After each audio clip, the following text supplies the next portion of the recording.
আমার সোনু, ও আমার মানু। অত মাখন মারছো কেন গো? কি ব্যাপার, কি অত মাখন মারা কি আছে? আমাকে না 500 টাকা দাও। এই দেখো, টাকা পয়সা নাই আমার কাছে। তাহলে জানো তো এখন কি সুন্দর পলার ওপরে রূপোর বাঁধানো 1000 টাকা করে দাম।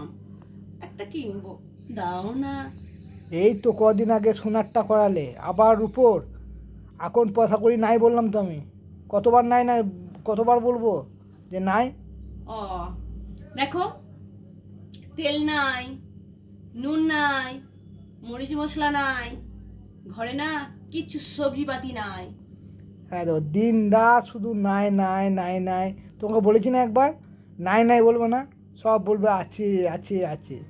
কোনো জিনিস শেষ হয়ে গেলে বলতে নাই যে নাই, বারণ তো বলে, আর বলে আছে। ও এতক্ষণ যে তুমি বললে আমাকে নাই নাই, আমি শুনলুম। যেই আমি তোমাকে বললুম এই জিনিসগুলো নাই, তোমার শুনতে ভালো লাগলো না, গায়ে লাগলো। আরে খ্যাপার মতো কথা বললে হবে? টাকা পয়সার ব্যাপারটা আলাদা, আর জিনিসপত্রের ব্যাপারটা আলাদা, বুঝলে? সে আহ, খ্যাপার মতো কথা বলে মানে খেপি। কি যে খেপিকে ঘরে নিয়ে এলাম আমি, কে জানে সারা কোথা থেকে খেপি এলো, ভগবানই জানে। আমাকে এখন খেপি লাগছে, এখন খেপি লাগছে আমাকে। হ্যাঁ, যখন প্রেম করছিলা তখন তো বলছিলে ওরে বাবা তোমার মতো বুদ্ধিমান কেউ নাই, তোমার মতো সুন্দরী পৃথিবীতে দুটো নাই। এখন আমি খেপি হয়ে গেলাম, পুরনো হয়ে গেছি না, ওই জন্য খেপি লাগছে আরে ভাই। তখন কি আমি আর বুঝতে পেরেছি যে আমি একটা খাল কেটে কুমির নিয়ে যাচ্ছি? হ্যাঁ, তখন তো বুঝতে পারি নাই, যাই বলবো তারই এগেনস্টে একটা কথা বলতে হবে। সেটা যত টাল টুল নিয়ে আমার জীবনটা, টাল মানে একবারে রিং টালের মতো টাল হয়ে গেছে। তোমাকে চলো রাঁচি থেকে ঘুরিয়ে নিয়ে আসি গা। হ্যাঁ, একদম তোমার মাথাটা চলে গেছে, পুরো তুমি খেপি হয়ে গেছো।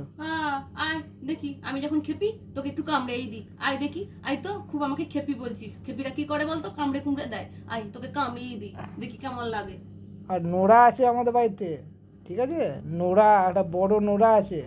ছোটো ছেলেরা যখন কামড়ে দেয় না, তাকে একটু নোড়াটা দাঁতে বুলিয়ে দেয়। তোরও না, চ দাঁতগুলোতে নোড়াটা বুলিয়ে দিই, তোর দাঁত শ্বশুর করছে, চ দাঁতে নোড়া বুলিয়ে দিই গা, কামড়াবে। এই হলো পুরুষ মানুষের স্বভাব। কোথায় শুরু করলাম, কোথায় শেষ করলো।